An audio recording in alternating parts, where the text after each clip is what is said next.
from Stephen Bourgoin's residence. Chain of custody of these items is not being challenged. As with any evidence in this trial, you must decide what weight you will give this stipulation. Okay. And there's no objection to the stipulation? No objection. Okay. So the stipulation is admitted. Detective Sergeant, were you specifically requested to review the user activity on this computer from October 4th to October 9th of 2016? I was, yes. And what does that mean? What does user activity mean? User activity with an electronic device such as a computer is the actual interaction between a person and that piece of electronics. Okay. And did you locate any user activity during that time frame on Mr. Bourgoin's computer? I did. Okay.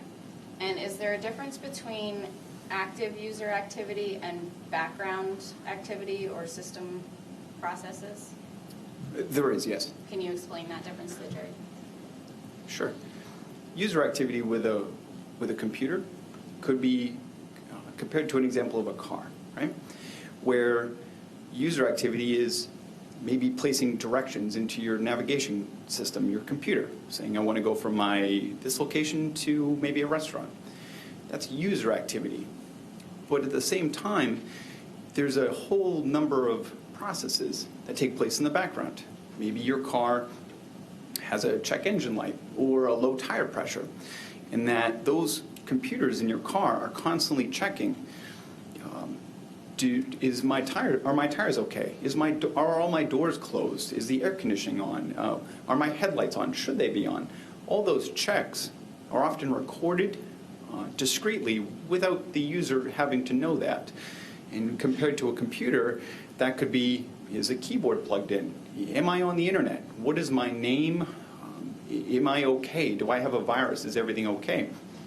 Those two processes can be very different. You know, those directions from one house to a restaurant, for instance, could be very short amount of information. But the amount of times that your car checks, how many times the air pressure is okay, or if your trunk is closed, could be really substantial. And being able to balance and look at both of those from an examiner's point of view is separating those two into roughly two different categories. And you do, in fact, separate those two when you're analyzing a computer or a device? I do. And why is that important? Well, because going, for example, continuing on that same car example, you might be traveling from one spot to another for a short period of time, but it could give a perception of a tremendous amount of information or activity when it's not really actually user activity.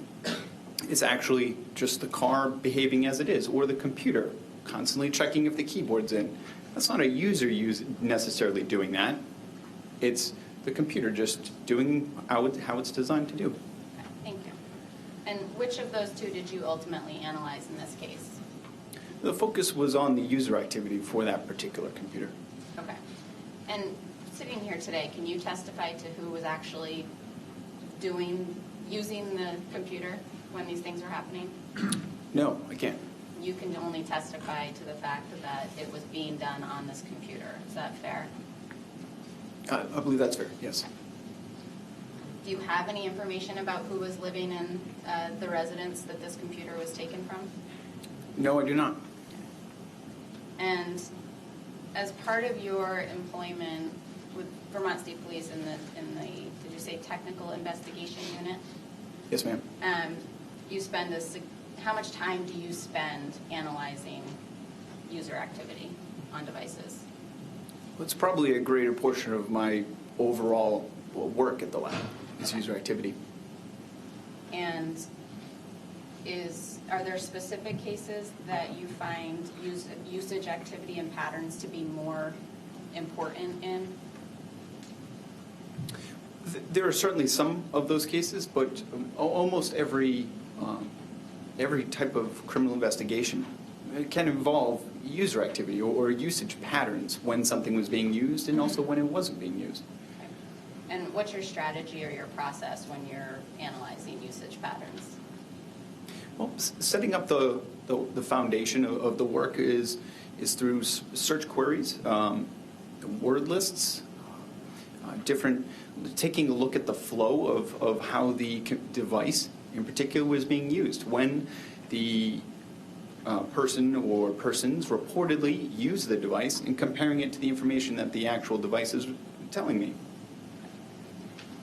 How many devices have you analyzed for usage patterns? Probably in excess of 1,000 devices.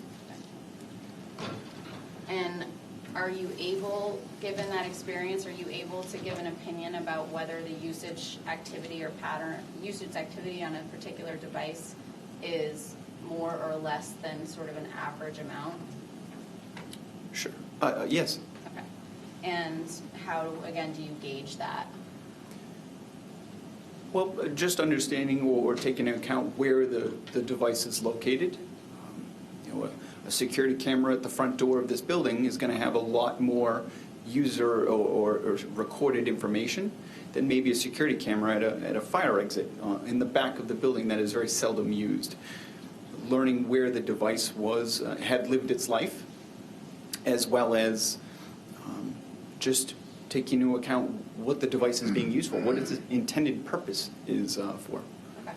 And in terms of once you've determined that factor and you get the findings, is there a way that you can determine sort of the data points that you're getting from one thing and whether or not that's a lot versus not at all? Does that make sense? Could you clarify that, please, ma'am? Yes. If you do an analysis on a device and you get your kind of results of user activity, are those in sort of data points or is it in some other form? How do you know what's a lot versus a little? Sure. It will result in what I would consider data points or entries, like lines in a spreadsheet, more versus less. Okay, thank you. And so did you in fact analyze the usage activity on the computer found in Mr. Bourgoin's home? Yes, I did. And were you able to, did you come up with these sort of data points or entries that appear to reflect the user activity from October 4th to October 9th? Yeah, I did, yes. Okay, and can you tell the jury how you did that in this particular device? Sure. Well, first I completed making a copy of the computer. It's otherwise known as a forensic image. So I'm working on this mirror of what the computer actually is, and then processing it through several different tools, commercially available tools, to generate the results of user activity. There's certain types of information you can look for, like internet browsing history, or when someone opened an Office document.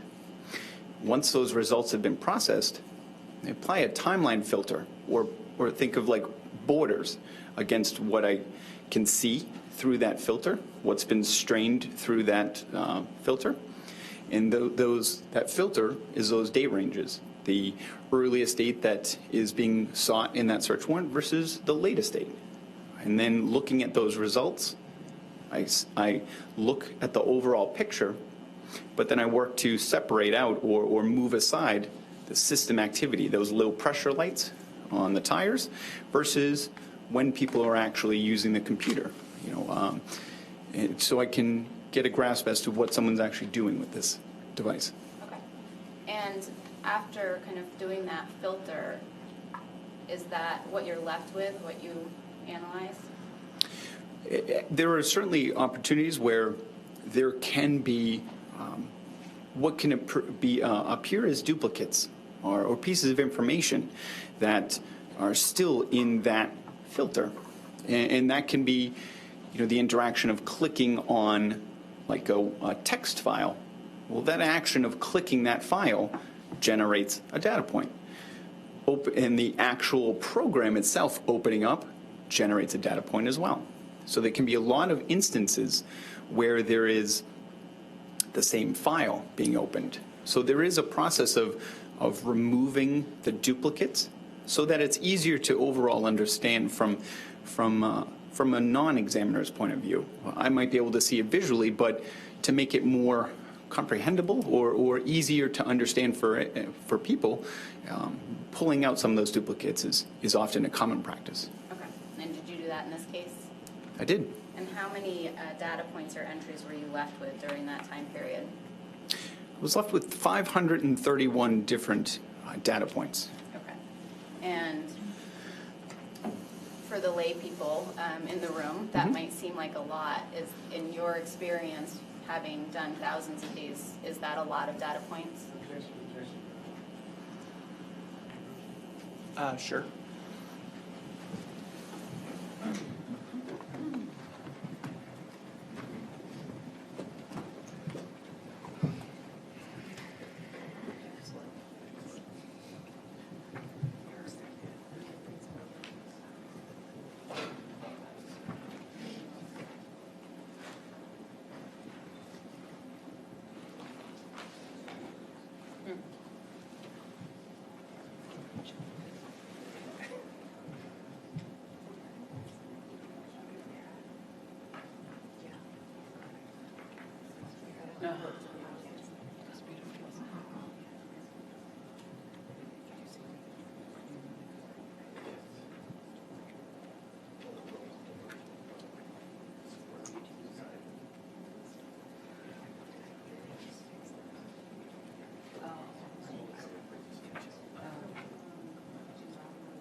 And watch a movie.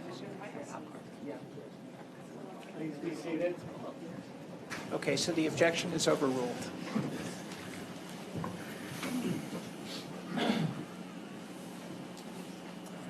So I'll just ask you the question again. You said that there was 531 data points after you, in your summary. Based on your experience and all of the cases that you've done, in this time frame, is that an unusual amount of data points? No, it is not. Is it more, or is it higher than the average amount of data points? No, it is not. Is it lower than the average amount of data points? Probably on the lower side of average. Okay, thank you. And did you, in fact, provide a summary of those 531 data points? Yes, I did. Okay, so I'm going to show you what's marked as state 72.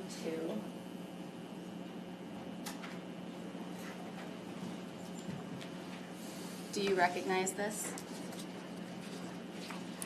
Yes, I do. Is that the summary? Yes, it is. Okay. Before we go on, there's a column on this that says of interest. Can you tell the jury what of interest means? Sure. The process used with that tool, which ultimately results in me placing that tag there, is the tool will show me everything within those borders of that timeline. And within that particular tool, used to create that start the process of creating that spreadsheet, it looks for a label. Think of like a bookmark, right? And I need to give something to that bookmark. And there's a few predefined choices that you can pick. The tool is capable of various analysis work. And one of those default tags would be evidence, or the tool is also designed for luring cases or child cases. Well, one of the tools, one of the choices can be a self-described label of interest. And that would be something that would be a more generic tag, because my role within this examination is of a computer or digital examiner. So I'm not the case officer. My role is to find the information, take the information that has been made available, and provide that in a package for the investigator to work with it as they see fit. So I might not be placing something as of interest is more of a placeholder than anything. I could have called it a red car, for instance, and that would have worked just as well. Okay. So it doesn't particularly mean that you found those searches to be of interest, correct? Correct. To clarify, I didn't select of interest necessarily because I found something interesting to myself. It's just the plate, the nameplate. It's of interest because it was a data point that was part of this end result. Is that fair? It's just it's the leftover of the filtering process. Okay. It's what's left. Thank you. And is this document, I think 73 pages, is that a fair and accurate depiction of the summary that you came up with? Yes, it is. So I would move to admit State 72. Nothing further, nothing other than what we previously discussed. Okay, so I would preserve the objection, but I'll overrule the objection. And 72 is admitted as a summary compilation. I'm going to give you this pointer just in case it's helpful at all. But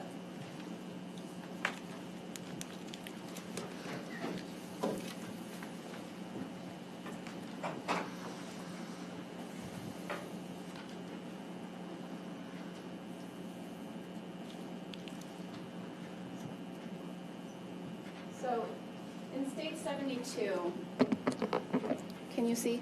Okay. I think so. Yeah. I understand the font is small. Not going into specifics right now, but can you just explain the kind of first column, second column, third column? Sure. The very first, the border, is a piece of text that I placed at the very, very top left, the timeline of activity for 009 PC, which is the generic designation I placed. That was a PC, that was the 9th piece of evidence as it was submitted to the lab. So it received the identifier as 009 PC. And it was also considered bedroom PC. And then that was also just the date range of information that was found. The column on the left, the record, that is just that is the first row of all the way down to the last. The last row, or the last row would be 531. It's just a piece of an anchor for that row.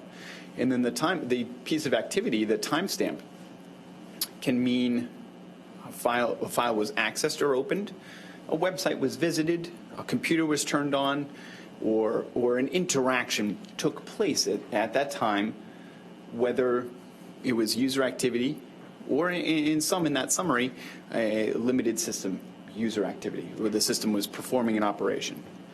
We had previously discussed the of interest as a nameplate, and then that right column, which is item, is the result of that process, whether it be a website accessed or a computer turning on or a website being visited.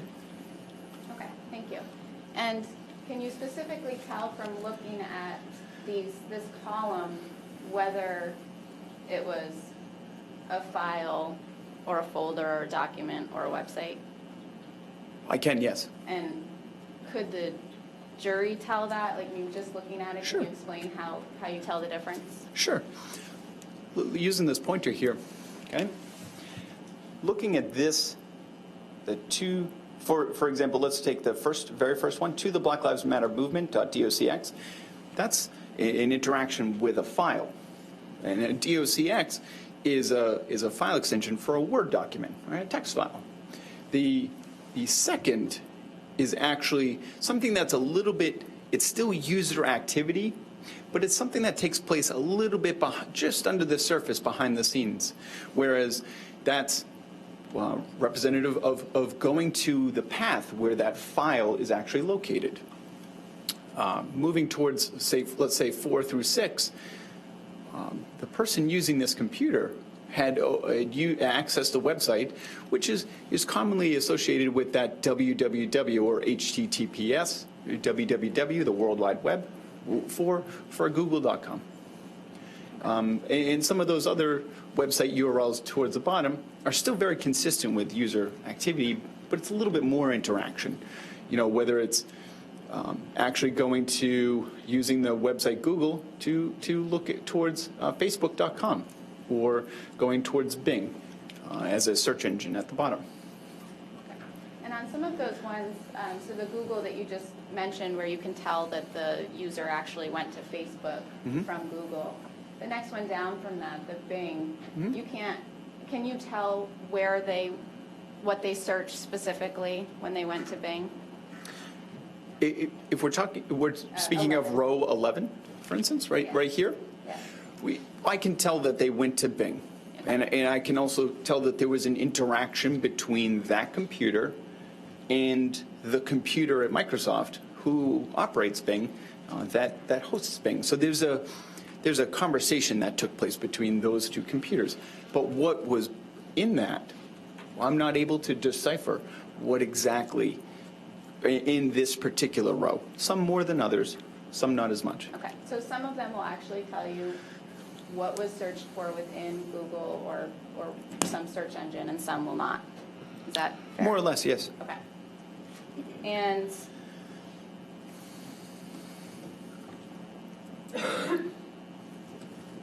on the third line there that says file, users, bedroom, desktop, budget, what's your understanding of that item?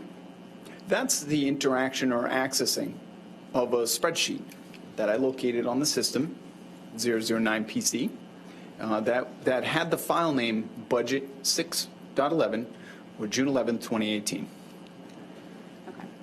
And as part of a search warrant for this device, did you specifically search this computer for search terms related to government conspiracies? Yes, I did. Do you recall specifically what terms you were able to search for through that warrant? Yes. As part of that search warrant, the scope of that search warrant, or my instructions of what I should be looking for, tasked me with looking for government conspiracy-related topics, and also some of the information in the scope of the search warrant was related to current political movement. Keywords such as Colin Kaepernick, who is an athletic star, Black Lives Matter movement, government conspiracies as a general search query, like conspiracies themselves, however form that they may take. Also, Hillary Clinton was a keyword that was specifically located. There was a lot of the keywords related to different types of conspiracies. Okay. Did you find any of those search results in your analysis? I actually didn't, no. Okay. And did you find, as to the Black Lives Matter, other than that letter, did you find anything else related to, any searches related to Black Lives Matter? No, just that letter. Okay. And looking specifically at the usage, I'm going to go, actually, before I start to go on, do you have an opinion about what this computer was primarily used for, based on these data points? Sure. Based on my work with looking at this computer over a period of several instances or several different examinations, it appeared to be a generic or a run-of-the-mill home PC, web browsing, e-commerce, social media, nothing of particular uniqueness of it. didn't have a business role that I could tell. So if I go specifically to, no, it's a lot of pages, go to the 5th of October.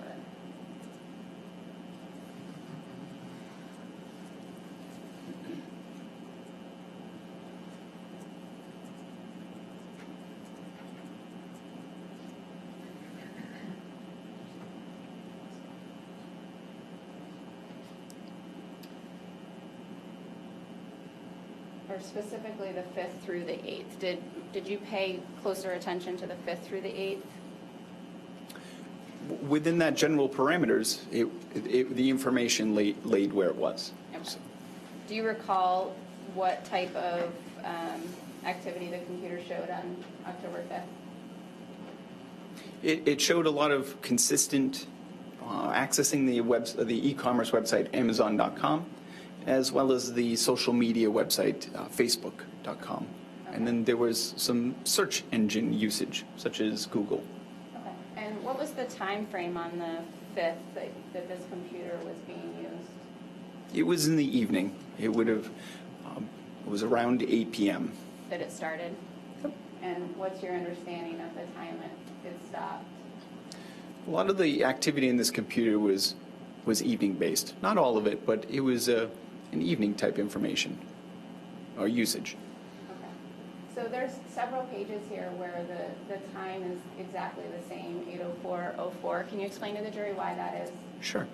There's a large block of traffic or information or data points that hold on to that 8:04 p.m. There's a large amount. The reason why is because that's when a process, going back to that background processes, it's called a volume, a shadow volume copy, right? That's one of the mechanisms, or otherwise it's a quiet backup, right? And that quiet backup with that computer or with any Windows computer, modern Windows computer, is to keep the system healthy. And one of the ways that Windows, as an operating system, keeps your system healthy is by taking like a picture of how your computer was at a given time. This computer was running a version of Windows called Windows 7, which was a popular version of Windows at the time. And that snapshot can date backwards up to 7 calendar days from the timestamp that was there. So that snapshot, that large block of information holding on to that 8:04 p.m. Timestamp was when that snapshot was taken, that picture was taken. And those are some of the files that were within that snapshot. So that information could have been created at 8:03 p.m. or maybe even the seconds leading up to 8:04 p.m., but also could be dating back all the way to 7 days beforehand. So the timestamps are accurate for the volume snapshot because it's a volume snapshot. So it's just that's the time that picture was taken. And when was the last usage of the computer on the 5th of October? It was just before midnight at 11:48 p.m. actually. Okay.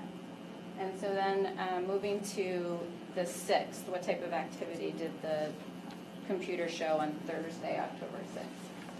Starting on the 6th at approximately 5:32 p.m., we have some activity with a ring URL. It's an actual like a favorite link. If you've ever made a favorite of a website or bookmarked a website using your computer, that's what the actual bookmark itself actually looks like behind the scenes, a .url. And just like a www, that's a URL. And then we return back to accessing or interacting with that budget file. And then we slowly move in towards, we interact with a PDF that was in there.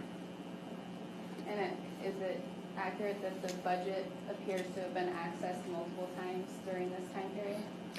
It does, yep. And the activity starts around 5:30, and then there's more at 6:20, more at 9:30, more at 11:30, and 11:40.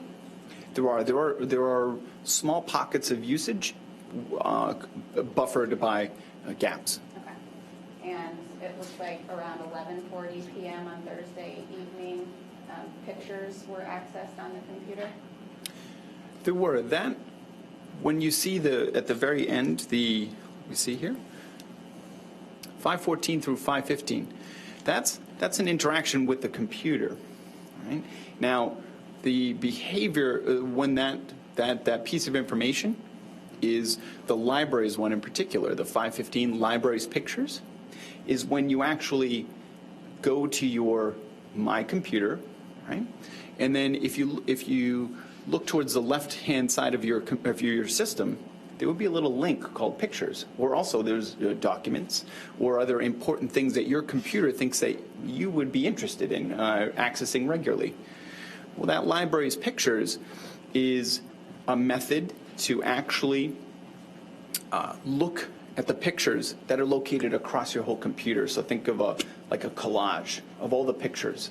So it's not necessarily, it's not maybe one specific folder, like say Thanksgiving, right? There's a directory with pictures. It might be if you had 10 folders stored throughout your computer that had different pictures contained within them, clicking that library's Pictures would give you the ability to see all the pictures contained across your system, like peering into all the directories or the folders, and then just showing you the contents. Thank you.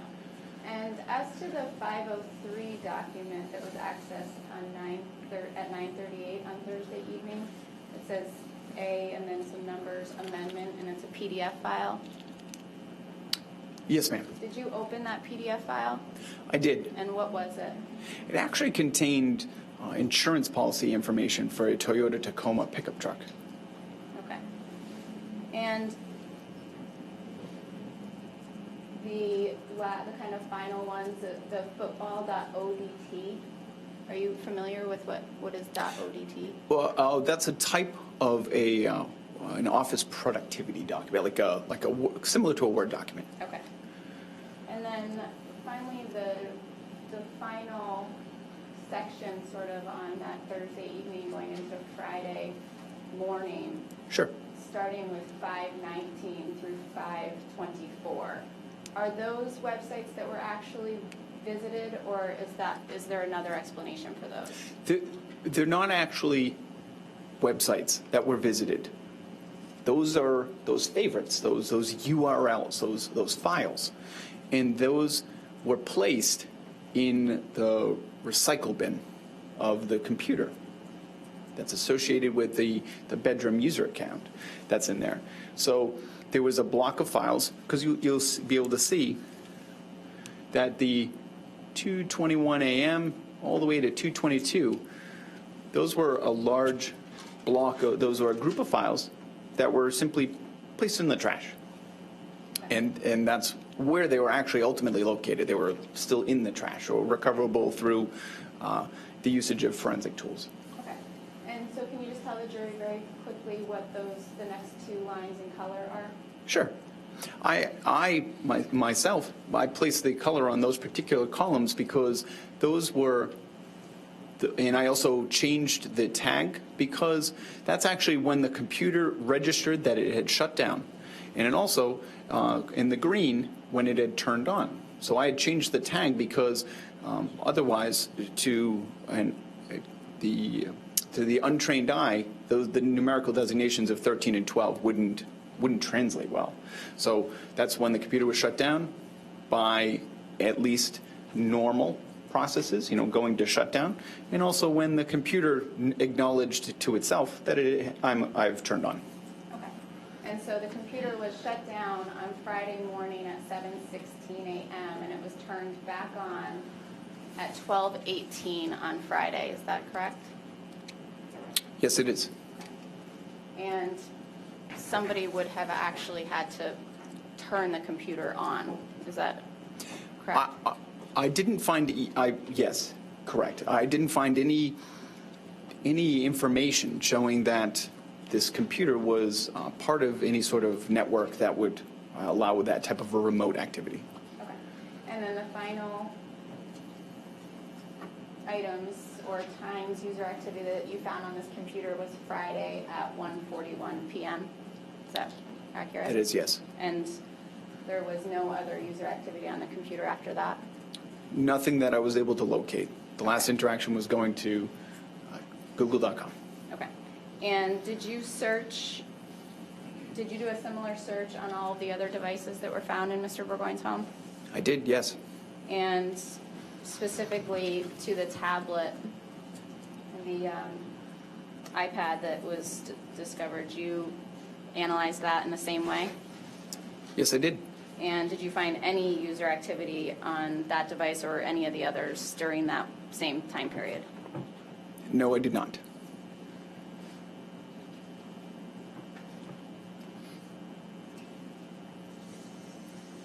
In your analysis of the user activity on this computer, did you see any activity that indicated searching for, I know you've sort of already answered this, but did you notice any activity around searching for government conspiracies or the like?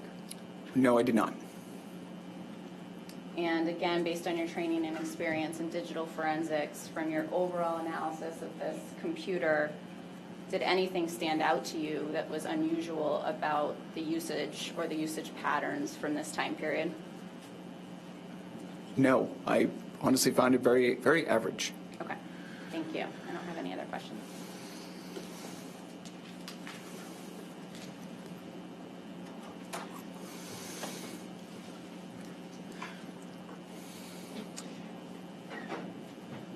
So this is your cross, Mr. Kadams. How are we doing?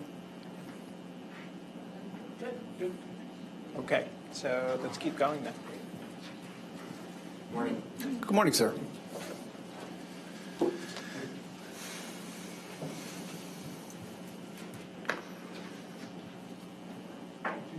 talked about kind of what you do for your work. Do you analyze a lot of computers involved with child pornography? Yes, I do. And do those folks have an average, a low, or a high amount of data points?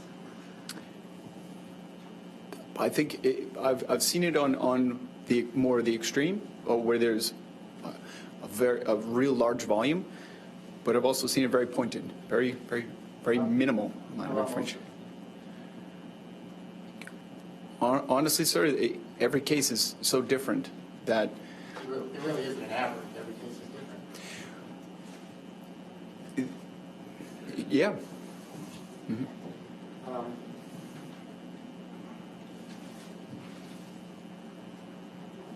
Were you aware that Mr. Bourgoin had a cell phone? I was told that a phone, yes. Were you aware that he could access the internet on his phone?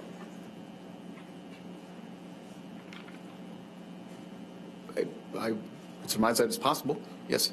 These days, pretty much most phones you can access the internet, correct? Suppose it would depend on your data plan, or if you, not all cases. The budget you talked about, you actually opened up that document and looked at it, correct? I did. I previewed it, yes. Reviewed it. One of the items on the budget was car insurance. Do you remember that? I reviewed the document, but I did not complete an extensive accounting or analysis. Do you remember putting a picture of the document in one of your reports? Yes, I do. If you were to look at that report, might it refresh your recollection about whether or not one of the items in the budget was car insurance? I believe so, yes. Showing you what's been marked as defendant's double N for identification. Tell me what that document is first.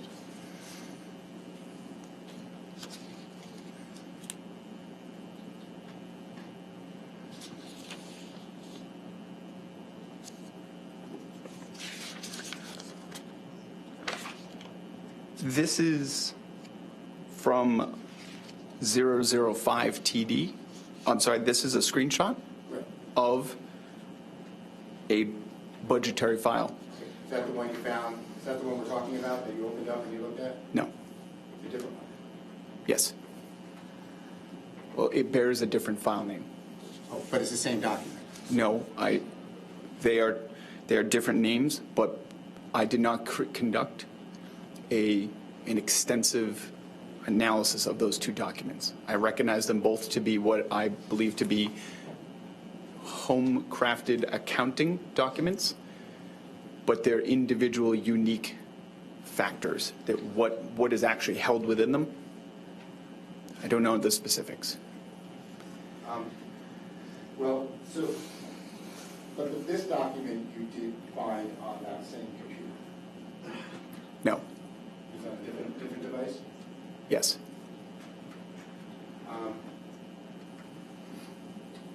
There were, if I understood your testimony correctly, correct me if I'm wrong, if the data point was going to Google, let's say,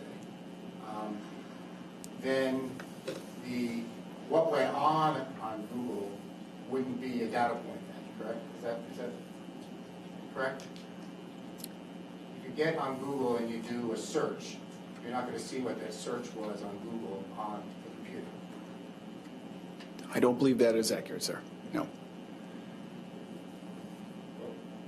There is, on your data points, 45 of them were to Google. Do you remember that? There were a number to Google. Yes, sir. And 21 to Wikipedia? I do not have I know that there were a number to Wikipedia, but the exact accounting, I do not have of specific, I don't have a tally of specific websites. Were you able to determine what was visited on Wikipedia when you were doing this analysis? In some of the entries I did recognize, yes.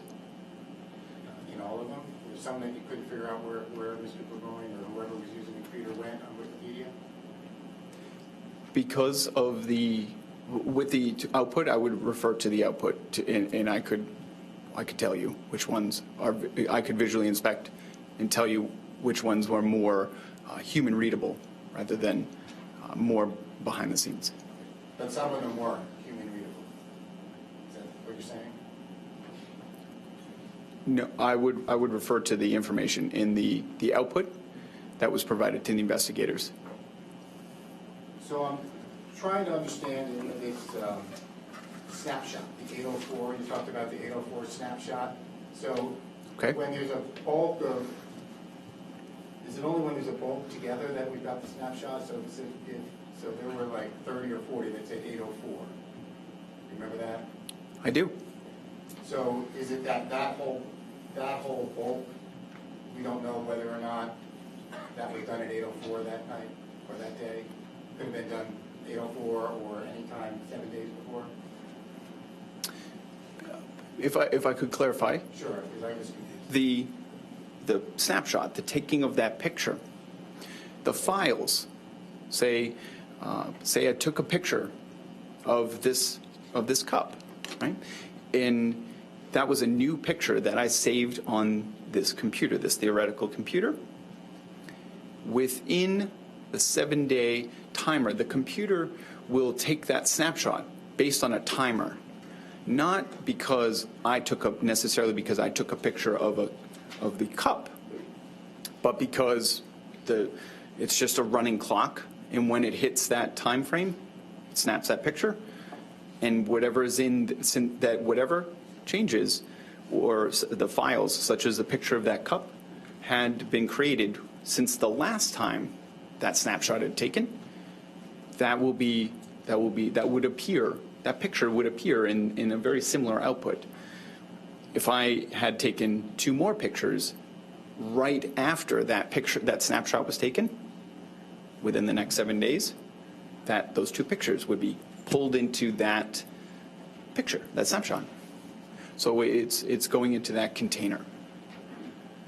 So those files that were in that spreadsheet that was on the screen could have been files created mere moments to since the last time that snapshot was taken.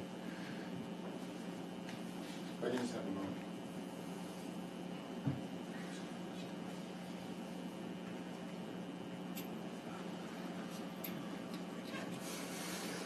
I don't have anything else to say. Any redirect? No, Judge. Thank you. Okay, thank you. You can step down. Thank you. And that's a perfect time for the morning recess. So 15 minutes. Again, have a great recess, but do not discuss the case with any of them.